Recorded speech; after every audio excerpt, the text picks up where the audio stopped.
Okay, welcome to my third upload on the new channel, Heinrich Von Woodsman. I do apologise for the fuzziness of the screen, technical glitch, perhaps somebody could iron it out. I wanted to refer to my early experience in one of the many clinical diagnoses, letters, whatever you want to put on somebody. And explain how that manifested in one's own life, my own life, based on my own experiences, not the experiences or the opinions of others, not in some nitpicking debate, going round and round in circles and arriving nowhere. So, attention deficit hyperactivity disorder. Well, we end up, we find in these various circular groups, 12-step groups, etc., secular, etc., I do apologise. We end up with these circular arguments going round and round. Well, what if happened? Because it happened. Doesn't matter. It's irrelevant. Whether it's organic, biological. Darling, if you wouldn't mind just being quiet for a second, I'm making a video on my YouTube channel. Thank you.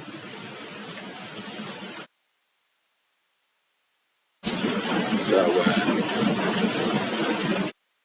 it doesn't really matter. The thing is, the brain, you see, the samong, the brain, the brain. Is it brain, friend? How do you say brain?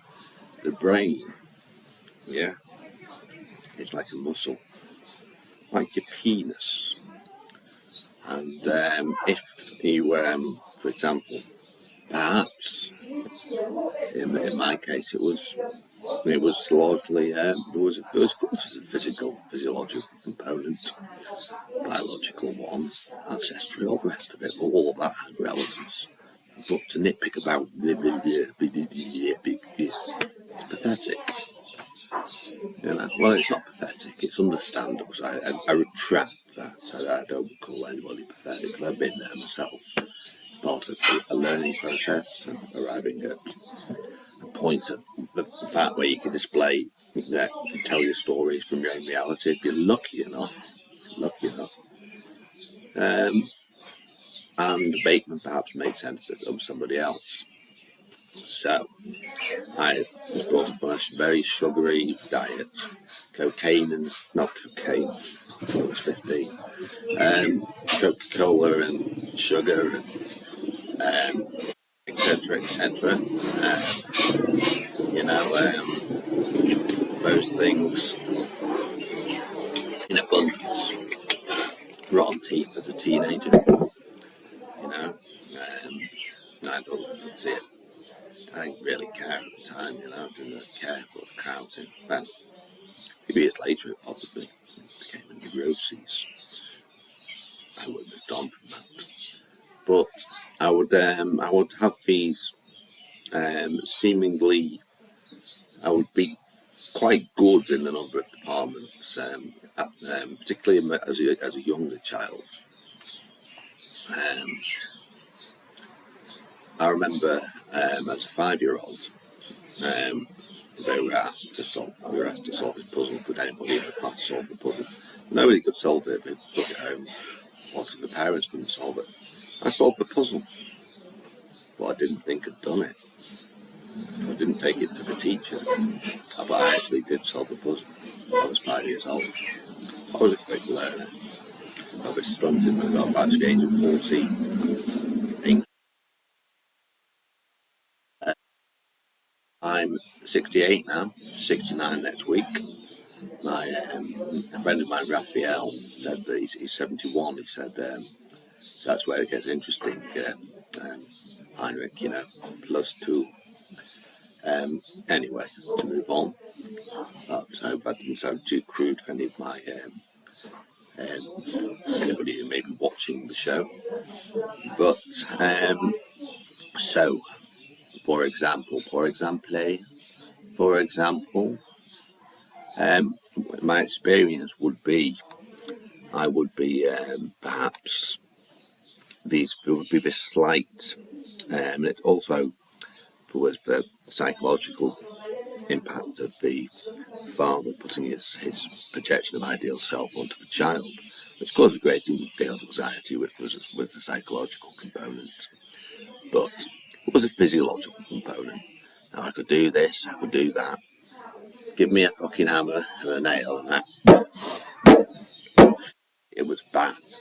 I had absolute complete belief inside my own mind at that point that I was completely and utterly incapable of getting any better in any of these areas put on me by other people.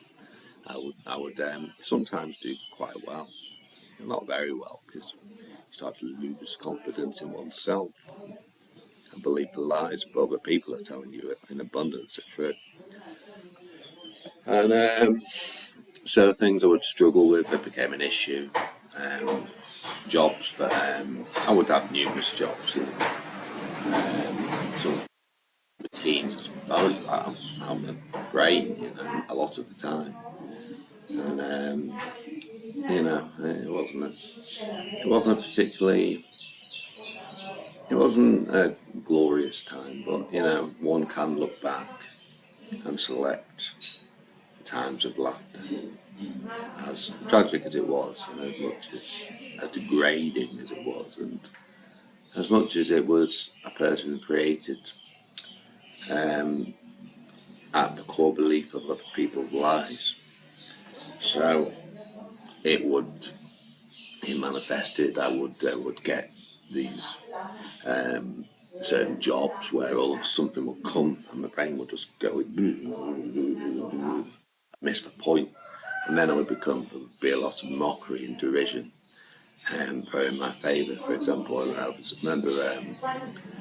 think I was working in JJB Sports, actually. They opened, I don't know if it still exists, the Open Plaza in a town in the northwest of England. And I think that job lasted somewhere between 2 to 3 months before I got fired. But they just fired a whole load of people at the same time. It was cutting and stuff, but anyway, so I was told to go and fetch for run around, which of course I did, and arrived and that sort of thing, and things that I can now actually learn to do it a little better. I had a real core belief I couldn't do these things. Now my parents, being psychological ancestral component, being first generation middle class, ashamed somewhat of their working class heritage, wanted to brand me into something noble, to grow me into something noble, if you will. They came from an upwardly mobile. That's the way my father, when my dying father was exchanging letters with I would, they said, well, he would tell me things. I would say, Dad, why were you nothing like Grandad Bill? This is when I was exchanging letters with my father. I watched him seizure before he died.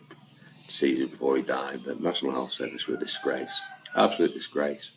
Took five visits to his doctor, 5 visits to the Newtown Powys medical surgery for a guy in his 60s who had prostate problems, to get a waiting list. So by this time the cancer had grown, and my father died. And my father had his whole life he'd worked for customs and excise. So he started in customs and excise, ships and stuff. He worked at Liverpool docks, I think he worked in, and then in the tax office as he got more money, and he ended up with quite a senior position. Okay.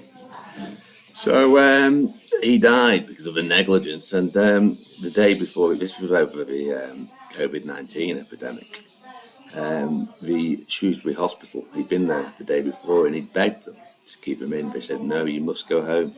The next day I found him having a diabetic seizure in his bedroom, and they rushed him back to hospital. They managed to chop 5 pieces of his body up, 5 operations. It took him years to die. It would have been better if he never went to the doctors. Back to ADHD.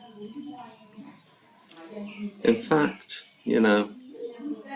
I mean, it manifested in certain ways. There's a doctor, there was a British doctor. I couldn't find him when I was doing. I do apologise again. I'm still hyperactive now to this day. I'll say 69 next week. One starts at 71 plus 2.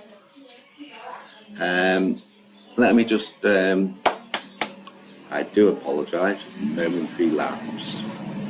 So, there was a British doctor. I couldn't find him. He had a beard and glasses, and he explained, how, for example, I would just disassociate in class. I would have symptoms that I'd just like, but I didn't want to be in the lower groups where the other boys were really mean to me. So and saying nasty things to me. It wasn't much physical. I could always, at the end of the day, whatever it was capable of was usually more than the opposition, but I rarely let my temper get the better of me. And of course, I'm not Superman, just a little guy. Oh, that's small. 173 centimetres in my prime, now I'm 172.75 centimetres. I get better for high-heeled shoes. I had teeth. They look sexy. Sorry, I drooled. Involuntary. So anyway, there's another doctor, Tracy Marks. Excellent doctor, brilliant medical professional. I recommend if you want to learn about your own mental well-being, then you take on board some of these suggestions. Tracy Marks, the British doctor, again, I can't remember his name. I'll search for him. I'm going back over myself. I would study relentlessly, do nothing all year. Bits would go in like French. Okay, top set French was I'm talking about then at the age of 13, 14. The mean-spiritedness of all the other children. They didn't want me to play with them. So I would sit alone. I didn't go to school much.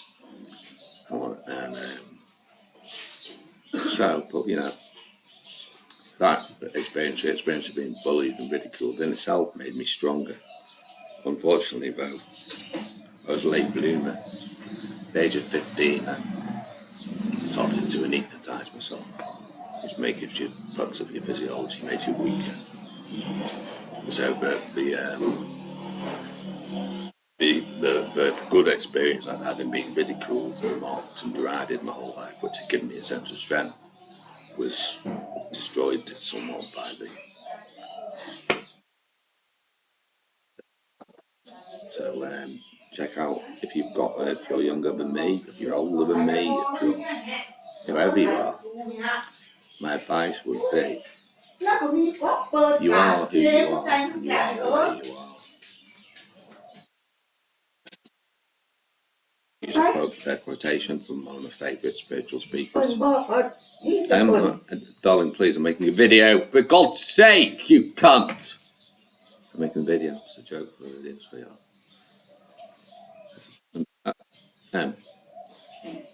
You alright, sweet? Are you okay? Is everything okay? How many times do I have to tell you? Thank you very much. I'm in Thailand, so I'm just showing my surroundings. Holy cow. Dr. Heinrich Von Woodsman, over and out.